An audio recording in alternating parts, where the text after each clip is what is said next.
comments? Sir?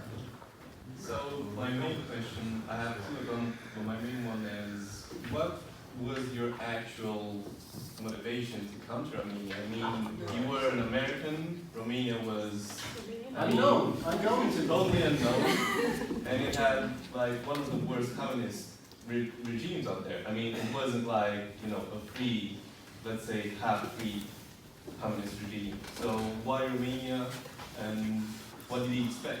In 1986, in the summer, I was still in graduate school, and I had gone up to see my mentor from my bachelor's degree, Gonzaga University in Spokane, Washington, a guy by the name of Dr. Fran Pollock.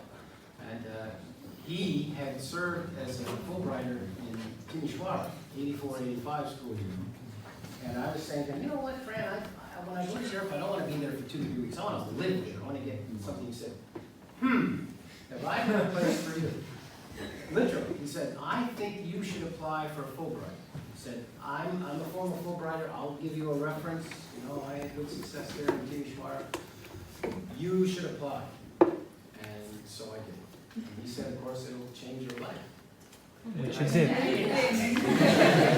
said, if you say that about everything's going to change, you really did, right? This time, so a mentor of mine, somebody who I trusted and had lived there, he said, you know, you read about all difficulties in Romania. Yeah, we lived there. We were fine. You know, it's our colleagues who were struggling for food and the families and so on. Not the Americans who were struggling for everything. So that's how it started. And then, as I say, I arrived, and this is what's hard to write about the book. I want to tell you that from the beginning. I'm struggling with writing about this as honestly as I can. Because, let's face it, I have to be on, I'll admit it to you all here, I will in the book when I get it done, that I was extremely naive about this culture in 1987, to the extreme. I mean, they ran us through the U.S. State Department's briefing, and, you know, don't drink the water, make sure you get your hepatitis shot, you know, like that doesn't tell you anything. But when I first got to this campus, and I reported for duty, and I showed up to my second floor sala, and they said there were no students because they were working in the canteen. Bam! I started to run into that authoritarian wall. What do you mean my students are at the canteen? You want them at the canteen, and you've got the only American in town here to teach them American literature? What kind of place is that? If I invited you to teach Romanian, and I told you, well, they're working in the canteen, I'm sorry, you would be outraged. And I was outraged, but did I sort of answer your question? Yeah. So before becoming a love story, Romania was for you only a curiosity? Well, as I said, my friend and mentor said, number one, yes, you will change your life. And he said, but you will make a difference there. Because he was actually the guy who taught me how to be an English teacher. Because I'm pretty good at teaching writing, composition, English. I'm pretty good at teaching American literature. And so he said, your skills in those areas will be useful there. He said, and you'll be the American in town, so you're the guy teaching American literature. So you'll make a difference in these students' lives. And that was the magic key for me. Okay, I'm going to make a difference, much more of a difference than I was making struggling to write my doctoral dissertation. You know. So it was more than a curiosity. Yes, I was certainly curious. I mean, I'm an American who's never gone abroad at that point. I went to England for 2 weeks, that was it. So this is a curiosity, so watch out how these people are living over there, or somehow you fell in love with it, with this poverty and with this...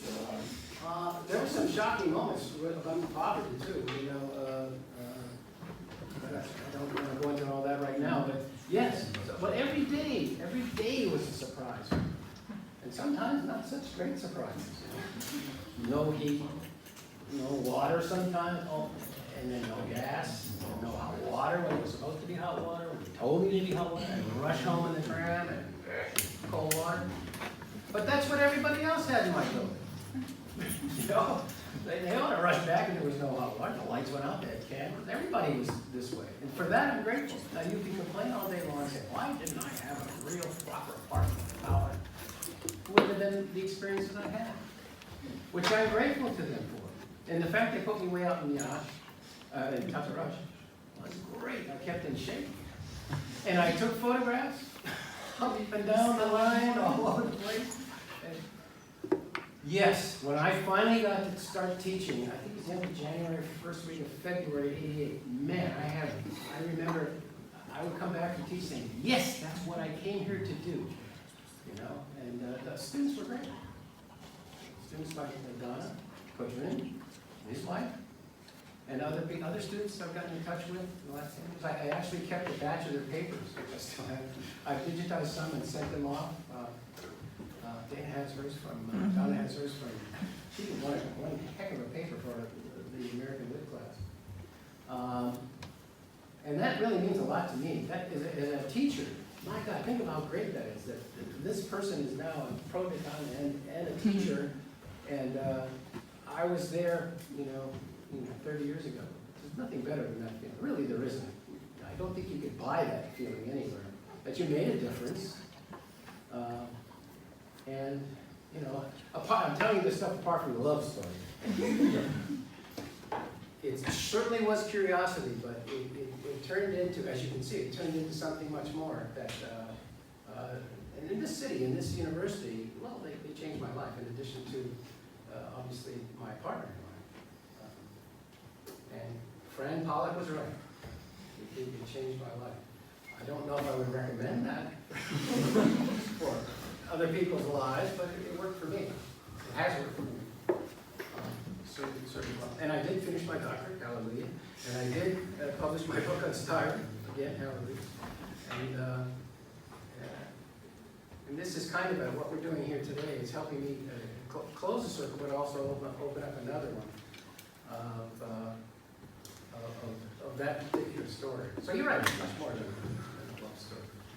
Although that would sell a book, wouldn't it? Yeah. But because also in your page, the love story comes not from the beginning.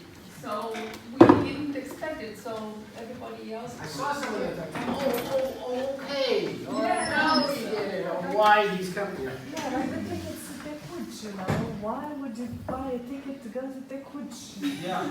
Oh, that's good. I still have those tickets.